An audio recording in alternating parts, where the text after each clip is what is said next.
रात गहरी हो चुकी थी और दिल्ली की पुरानी गलियों में एक अजीब सी खामोशी पसरी थी। यह ऐसी खामोशी थी जो सिर्फ शोर के बाद ही महसूस होती है, जैसे कोई बहुत बड़ा हादसा अभी अभी गुजरा हो। सारी गली सुनसान पड़ी थी बादे फना के पहरे में। सिर्फ हवा की सरसराहट थी जो सूखे पत्तों को इधर उधर खिसका रही थी। रोहन अपनी बालकनी में खड़ा था, हाथ में अधूरी चाय का कप पकड़े।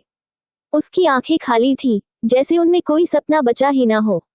अंदर से वह कितना खोखला था, ये सिर्फ वही जानता था। मुस्तकिल बोलता ही रहता हूँ, कितना खामोश हूँ मैं अंदर से। ये चुप्पी उसकी आत्मा तक घुस चुकी थी।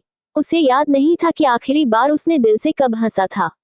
उसने सब कुछ गंवा दिया था, अपना करियर, अपने रिश्ते और सबसे बढ़कर खुद को। मैं भी बहुत अजीब हूँ, इतना अजीब हूँ कि बस खुद को तबाह कर लिया और मलाल भी नहीं। यह अजीबोगरीब संतोष था, या शायद आत्मविनाश की पराकाष्ठा था, कि उसे अपनी बर्बादी पर जरा भी अफसोस नहीं था। अचानक हवा के झोंके के साथ एक पुरानी धुन उसके कानों में पड़ी।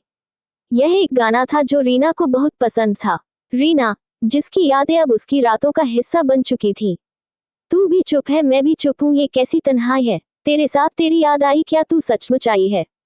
उसकी आंखें बंद हो गईं और उसे महसूस हुआ जैसे रीना उसके बगल में खड़ी है।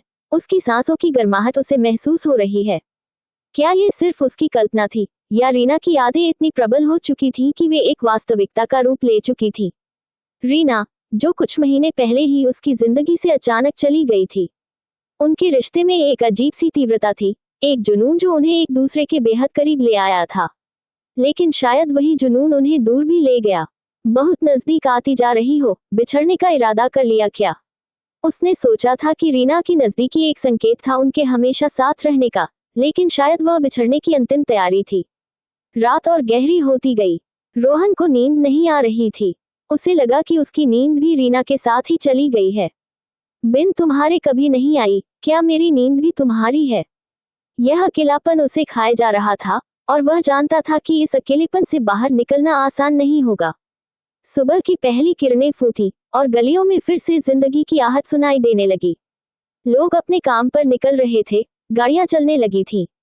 रोहन ने एक गहरी सांस ली। वह जानता था कि उसे आगे बढ़ना होगा। उस गली ने, जहां उसकी सारी यादें थीं, उसे एक सबक सिखाया था। उस गली ने ये सुन के सब्र किया, जाने वाले यहाँ के थे ही नहीं। शायद ये सच ही था कि कुछ लोग सिर्फ गुजरने के लिए ही आते हैं, ठहरने के लिए नहीं। उसने सोचा, क्या उसे एक नई शुरुआत करनी चाहिए? क्या उसे किसी और से प्यार करने की इजाजत मिलनी चाहिए? तुम्हारा हिज्र मना लूं अगर इजाजत हो, मैं दिल किसी से लगा लूं अगर इजाजत हो। ये सवाल उसके मन में घूम रहा था।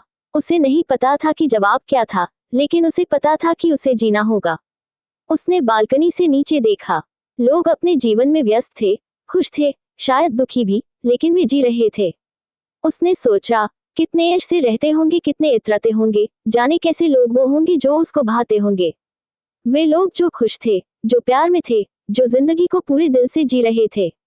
शायद एक दिन वह भी उनमें से एक होगा। रोहन ने एक लंबी सांस ली और बालकनी से हट गया। उसके अंदर की खामोशी अब भी थी, लेकिन उसके साथ एक हल्की सी उम्मीद की किरण भी थी।